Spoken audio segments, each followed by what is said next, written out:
(3월 25일) 금요일 알기 쉬운 기독교 교리 60번째 시간입니다. 오늘은 내세론의 세 번째 주제로서 중간기 상태에 대해서 말씀을 나누고자 합니다. 성경은 사람의 생애를 세 단계로 구분하고 있습니다. 첫째는 우리가 태어나서 죽기까지의 기간, 육체를 입고 이 세상에서 사는 동안을 말하죠. 이게 첫 번째 단계이고, 두 번째는 중간기 상태, 오늘의 주제죠. 죽은 다음에 우리가 다시 주님 다시 이 땅에 재림하실 때 부활한다 했는데, 그 부활할 때까지의 우리 육신이 없는 상태, 이런 육신이 없는 이런 생활을 말할 수 있겠고, 세 번째는 부활한 몸으로 영원한 상태로서 하나님 나라에서 사는 것을 말할 수 있겠습니다. 그래서 중간기 상태라고 하는 것은 사람이 죽은 다음에 영혼이 도대체 어디로 가는가 그랬을 때에 이 영혼이 이 사망과 부활, 그리스도 재림 때의 부활 사이에서 존재하는 이런 상태, 이 중간기 상태라고 하는데, 이 중간기 상태에 어디에 있을까? 어디로 가는 것일까? 많이들 궁금하지요. 그런데 간단하게 설명을 하면, 육체를 떠나버린 우리 영혼들은 천당에 가든지 지옥에 가든지 둘 중에 하나죠. 그리스도인들의 경우라면 우리가 세상을 떠나서 눈을 감으면 그 다음에 어디서 눈을 뜨느냐 하면 주님이 계시는 그곳에서 우리의 눈을 떠서 주님과 함께 있을 것이라, 이것을 우리는 천국이라고 말하는 거죠. 그러나 인간의 육체는 흙으로 돌아가서 예수 그리스도의 재림 시에 부활할 때까지 무덤에서 쉬면서 온전한 구속을 기다립니다. 육체는 그래요. 영혼은 어디로 간다고요? 주님이 계신 자리로 간다고요. 또 믿지 아니한 자들은 천국과 반대의 자리로 가게 되어지니까 바로 지옥에 들어가게 되어진다. 이것이 언제 그렇게 되어진다고요? 죽자마자 바로 어디로 가는가? 천당이든지 지옥이든지 둘 중 하나지요.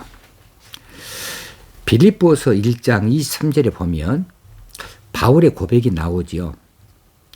내가 그 둘 사이에 끼었으니 차라리 세상을 떠나서 그리스도와 함께 있는 것이 훨씬 더 좋은 일이라 그렇게 하고 싶으나, 이제 이 바울이 바울 일행들과 더불어서 그들을 위하여서는 복음을 전하고 그들과 더불어 있어서 하나님의 나라의 일을 하는 것이 좋겠지만은, 그런데 그 일이 너무 고달프고 힘들고 어려워서 이제 차라리 이렇게 힘들고 어려울 바에는 내가 세상을 떠나서 그리스도와 함께 있는 것이 낫겠다, 이런 표현을 하게 하는 경우가 있었죠. 빌립보 1장 23절이죠.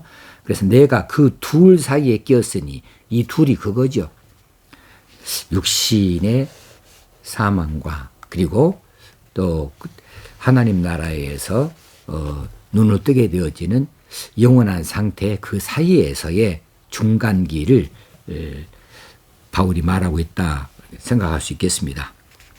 자, 성경적인 중간기 이 처소는 무엇이냐 하면, 성경에는 이 중간기에 따로 어떤 처소가 있다라고 말하지 않습니다. 로마 가톨릭 교회 성당에서는 연옥이라고 하는 것을 말하고 있어요. 연옥.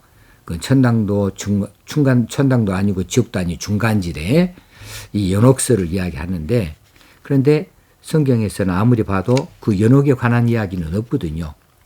그래서 우리 사후에 영혼들의 중간기 상태는 천당과 지옥에서 보내는 것이고 중간기의 다른 초소는 따로 있지 않다라고 하는 겁니다.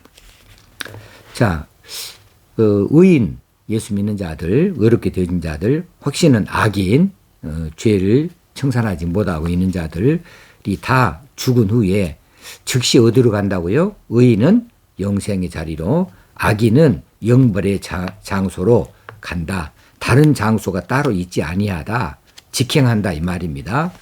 자, 의인은 천당에서 지내게 되는데 성경에 보면 성도의 영혼이 그 육체와 분리된 때에 즉시 그리스도 앞으로 간다고 가르쳐 주고 있습니다. 고린도 후서 5장 8절 우리가 담대하여 원하는 바는 차라리 몸을 떠나 주와 함께 거하는 그것이라 이렇게 말씀하는 대목이 있습니다.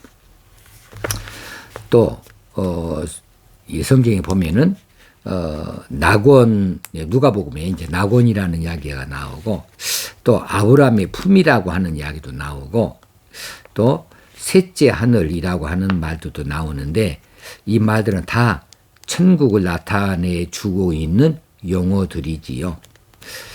그래서 의인의 중간기 상태는 의식을 가지고 있는 의식적인 행복의 상태이다.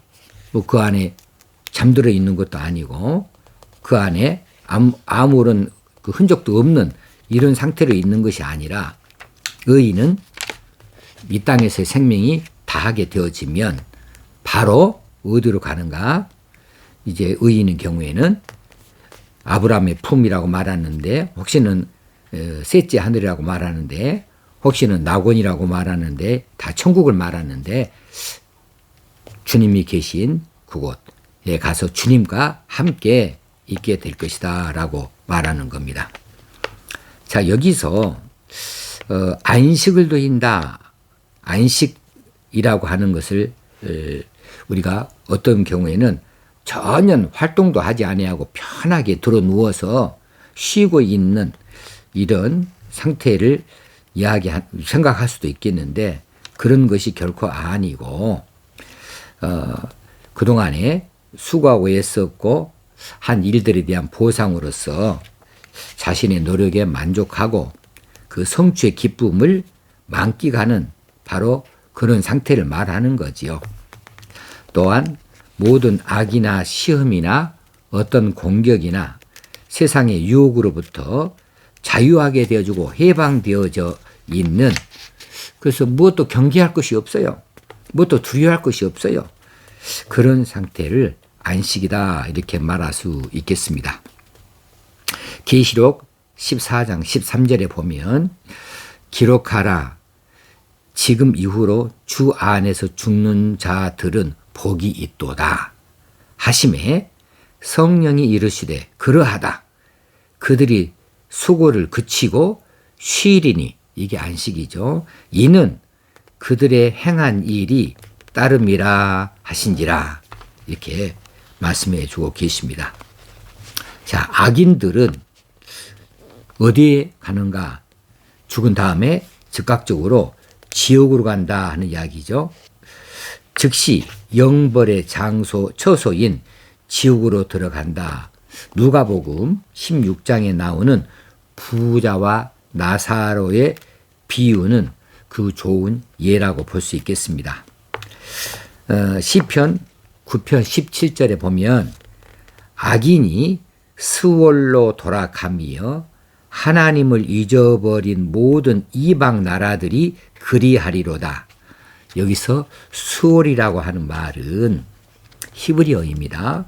헬라어로는 하데스라고 말하는 것인데 이것은 음부라고 우리 성경에는 원래 그렇게 번역이 되어 있었던 대목이에요. 이것은 지옥과 같은 의미를 갖고 있습니다. 스월도 지옥이고 음부도 지옥이고 하데스도 지옥이고 다 지옥이에요. 지옥으로 악인이 지옥으로 돌아가며 하나님을 잊어버린 모든 이방 나라들이 그리하리로다라고 시편 기자가 노래하고 있는 거지요. 자, 악인에게 있어서 중간기 상태는 의식을 가지고 있는 상태로서 순환의 상태, 순환의 처소에 있는 거죠.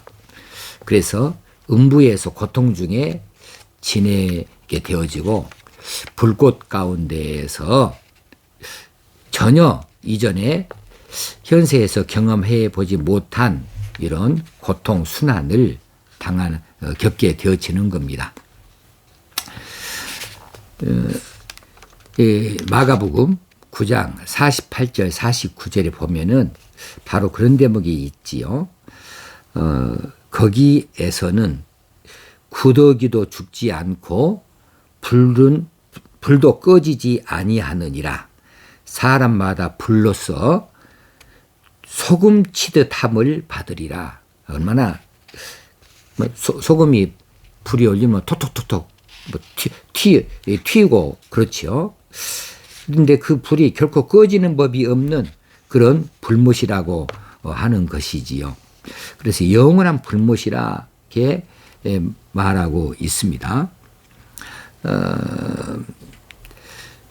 우리가 중간기 상태가 어떤 연옥 같은 어떤 잠시 어떤 머물러 있어서 최후의 심판을 기다리는 그런 자리에 머물러 있다가 이제 최후 심판의 때에 그때에 심판을 받고 이제 지옥으로 갔으면 지옥으로 가고 천당에 갔으면 천당에 가고 이런 식으로 나뉘는 것이 아니고 우리가 이 땅에서의 생명을 마치면 바로 즉각적으로 양당 간에 하나지요. 지옥이든지 천당이든지 두 장소 중에 하나로 가게 되어진다는 사실입니다. 그러므로 중간기에 처소는 없습니다. 그래 우리가 이 땅에서의 언제 우리가 숨을 거둘지 아무도 모르죠. 그런데 그날이 바로 천국을 가는가 지옥으로 가는가 분기점이 되어지는 그 순간을 맞이하게 되어집니다. 그러므로 우리가 이 땅에 살아있는 동안에 긴장하지 아니할 수가 없어요. 우리가 함부로 살 수가 없어요. 우리가 언제 죽어도 혹여 오늘 밤에 우리의 영혼을 하나님이 부르셔서 이 땅으로 떠나게 됐다면 바로 우리 주님이 계신 그곳으로 주님과 함께 있을 자리로 나아가게 되어져 있도록 우리가 믿음에 열심을 내고 정진할 수 있어야만 하겠습니다. 조금도 후회가 없는 이런 하루의 삶을 사는 것이 우리가 영생을 누리는 영생 복락을 누리는 그 일과 밀접한 관계가 있는 줄 알아서 최선을 다해서 열심을 내어 신앙생활을 하시게요. 오늘도 그런 날 되어지길 바랍니다. 감사합니다.